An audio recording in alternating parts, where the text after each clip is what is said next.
Hello, good salutations, and everyone. Welcome to another episode of George Reviews. And in this episode, we'll be talking about the new Air Aster joint, the neo postmodern Western dark comedy Eddington, starring Joaquin Phoenix, Emma Stone, and Pedro Pascal.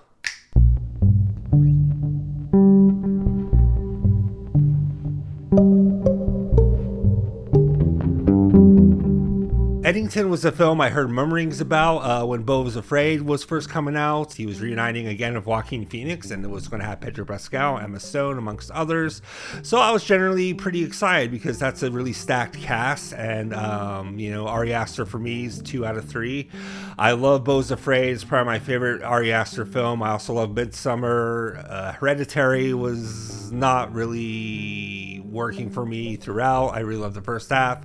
Second half got a little silly for me. That's just me. I know everyone loves Hereditary. It's like his magnum opus to a lot of people, and I respect it a lot. But coming off Beau was Afraid, I was expecting a lot from him in terms of scale and scope. I thought that was really his magnum opus for me. A portrayal about dysfunctional family members and mental health and so on. So I was really excited to get into Eddington. So what Eddington is about, it basically takes place in 2020 in Eddington, New Mexico, coincidentally where Air Aster is from, at least the New Mexico part. I'm not really sure if Eddington's an actual place in New Mexico, but I digress. The film focuses on a sheriff played by Joaquin Phoenix who is kind of tired of this pandemic. He refuses to believe the velocity, the intensity, and seriousness of it, and so he decides to run against Pedro Pascal, who's mayor of Eddington, in a very neo-postmodern type Western, as I said, that's very darkly humorous, very explosive, very deranged in a lot of ways. I had so much fun with it. It was like pinches of little bit of the Coen brothers, films like No Country for Old Men and The Big Lebowski, and even some early type Tim Burton films with the modern, postmodern type paranoid hysteria that we all faced during the pandemic in some way or another. And this is definitely delivered full force intensely here in this film of Eddington. And even I'd throw in a little bit of Gus Van Sant's To Die For of Nicole Kidman in there as well. It's certainly a amalgamesh of different tones and different influences, but it's really Aster coming into his own. It's his most grounded film to date, but it still kind of goes off the rails in such magnificent and beautiful ways. And my first impressions were, I loved this film. I couldn't get enough of it. There were points where I wasn't sure where it was going, which is always a good thing, but there were points where it did kind of drag for me just a little bit, but then it takes a turn, and then it takes another turn, and another turn, and another turn, and you're just trying to keep up with the steering wheel. But this mastermind, madman Air Aster is trying to take you through this experience, and it's very magical, very, very dark, and very, very funny. I had a blast with it. So the main point of contention is between Pedro Pascal and Joaquin Phoenix. And even though they're kind of the protagonist, antagonists to each other, the real focus and perception and perspective of the film is through Joaquin Phoenix's eyes. We see things through him, not always in the best ways, not always understanding why he's doing the things he's doing.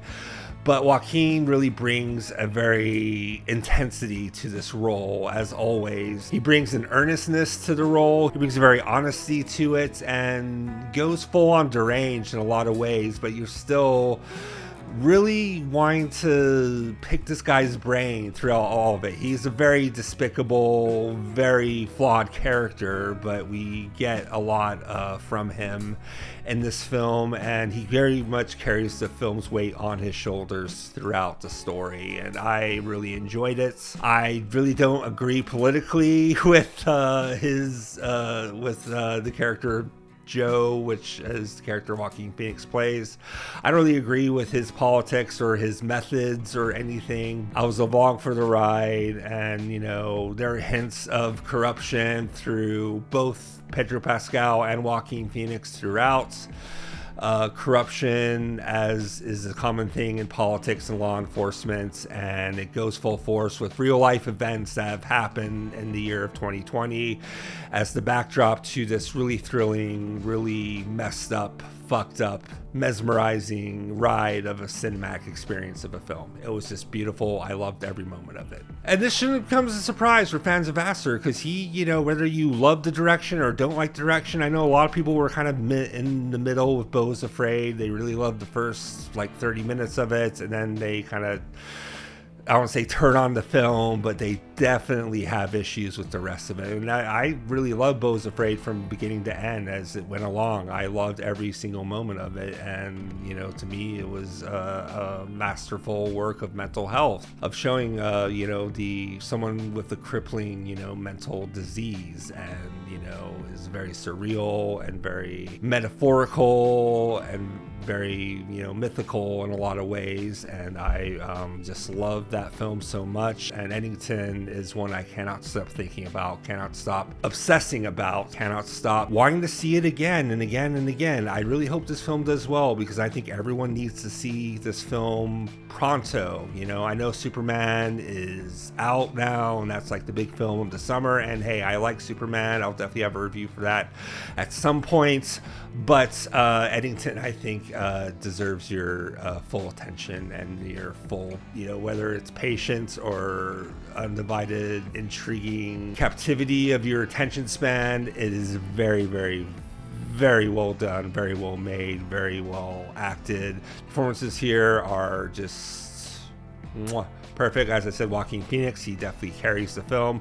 Pedro Pascal, as always, is really, really great. And Emma Stone, of course, is lovely. And, you know, she doesn't have a lot to play with here, but what she does have to play with is very, very unique and very, very mesmerizing. I found her contention with her and Joaquin Phoenix, they play husband and wife, and there's very much tension between the two, and he's trying to hold his sanity, and his wife together, and his community together. And that's like his main goal. That's his main arc throughout the film. And Pedro Pascal is, you know, calling him out, saying, you know, his shit is fucked up as well. That, you know, he thinks he can take on his office, but he has stuff in his own backyard that he needs to figure out. And there's a history between Pedro Pascal's character and Emma Stone's character that gets very, very messy and very exploitative on both sides, which is really, really just fascinating and really gives a lot of depth to these characters and their relationships and their dynamics with each other. I just found completely mesmerizing. It definitely explores the themes of isolation, of community, of trauma, of abuse, of performative activism. No one is really spared in this film, you know, whether you're on the left or the right or whatever. The film definitely pokes fun at both sides in a very honest and hilarious way. I was a little worried coming into this. I did see the trailer. I liked the trailer. I was curious about it more than I was excited about it. I was very cautiously optimistic that it would be, you know, a really interesting film. And I was just worried that it would be too politicized in one way or the other. Like, if this goes against my politics, how could I, you know, how could I be objective about it? Because it's a very hard thing to do these days. Whatever side of the aisle you're on, you know, it's very hard for us to separate our emotions and our politics from art sometimes. You know, I've been guilty of that. I have, you know, gone against the grain of films that have a more conservative message, but I really, really love this film. I love that it doesn't really take any sides. It just shows the situation for what it is. It shows it on like a centrist way. It is just very, very honest and very, very raw in everything that it's doing. There are a few subplots in the film involving the youth protesters, especially like on the left, who get very, very annoying. They don't take up too much of the film, but if I did have one criticism, I just found them very, very annoying. Performance-wise, they're doing their job, because I think they're supposed to be very, very annoying and very, very, you know, polarizing in their intention, their motivations, and their political motivations, and then how fucking scared and hypocritical they can get when they're kind of, you know, called out or, you know, shown like the real hazardous dangers of what it takes to do an election, of getting dirt on people, of calling out people. And you know, the film just like hits these home really hard, and you know, it was very much just really thrilling throughout. It's hard to kind of pinpoint this film down into one genre, and honestly I really don't care about genres. I mean, genres are fine, but it's definitely somewhat of a horror show. It's definitely somewhat of a political thriller. It's definitely a postmodern type Western. It's a dark comedy, but it's also very explosive and action packed, especially during the climax and everything. It gets really, really intense and heavy, and you know, you're not really sure how far Aster is going to try to take you with all this, and that's what I really appreciate about it. Even though it has a hard time finding an endpoint, has a very kind of Return of the King feeling of these multiple type of endings and things like that, but still a really, really great ride. I really enjoyed the hell out of it. The chaotic atmosphere, the brilliant cinematography, the close-up shots of violence, just the scope of this town of Eddington, the beautiful New Mexican terrain is just so magnificent to look at, and even what you think of this like inconsequential minor characters get a lot of spotlight as well, especially the deputies to Joaquin Phoenix's sheriff and everything. It's just really, really, really great. But all in all, I would highly recommend Eddington.